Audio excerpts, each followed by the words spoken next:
Today, I'm going to be doing my persuasive speech on if college athletes should or should not be paid.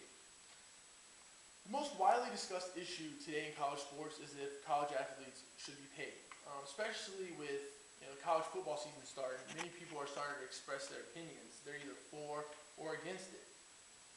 I think there are some arguments for reasons why they shouldn't be paid, but I think there's overwhelming amounts of evidence of reasons why they should be paid.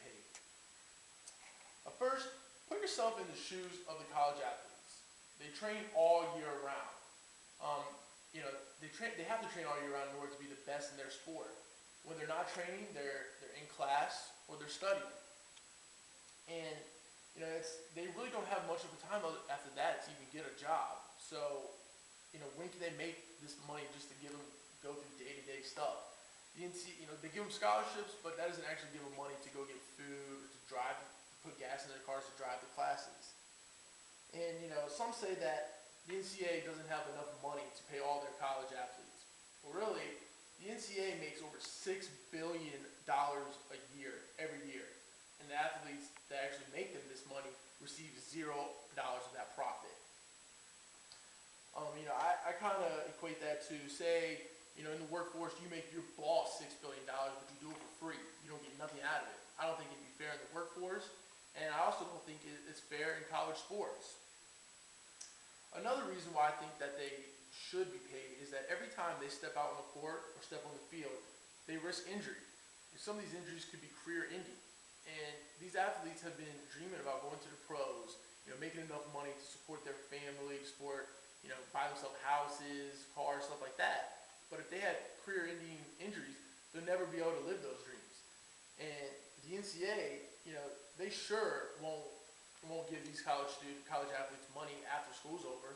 So, I just don't think that's fair. And this kind of reminds me of last year in the NCAA basketball tournament in March Madness. A Louisville player, Kevin Ware, broke his leg and was out for the rest of the season. Now, luckily, he's going to be able to come back and play. But there's been many athletes that just, have ended their careers right there. And, the rest of their lives, they'll never be able to play sports again. Now, I kind of like this one quote, the article that I read from Alan Sack. He says that the denial of giving players a salary or medical insurance is morally unconscionable. And I happen to agree with him. Also, many believe that athletes should be able to profit off their own likeness, off their own image. They think that they should be able to endorse products or make money off the products that the NCAA sells in their own stores that have the same type of jersey numbers as the actual player.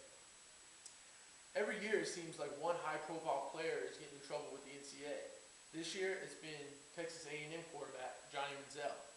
He's been getting in trouble for saying that they think that he signed autographs and got money for it.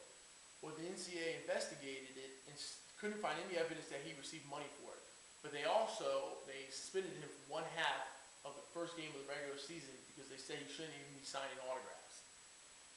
Another example would be in 2011, Ohio State quarterback Terrell Pryor. Him and 4 of his teammates got in trouble for selling their own memorabilia. They sold the money that they got for tattoos.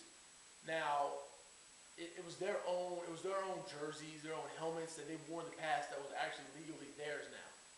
So I don't think that's fair. And also, a kind of ironic part of this is that the NCAA, they sell college football jerseys in their stores. For example, in 2011, their highest selling Ohio State jersey was a number 2 jersey. But it's kind of weird that the quarterback for Ohio State that year was number 2. But the NCAA says that it has no link in between the actual player of that team. And the way they're able to get around this is they sell their jersey, which, like I said, had number 2 on it. The way they're able to get away from this is that they don't put a name on the back. And they're saying because they don't put the name on the back, it does not relate to the actual player. Now, to me, that doesn't seem right. It doesn't seem truthful.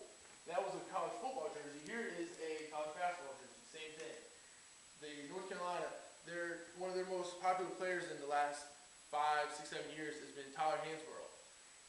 He doesn't receive any money from the NCAA, but they've been selling his jersey in their store.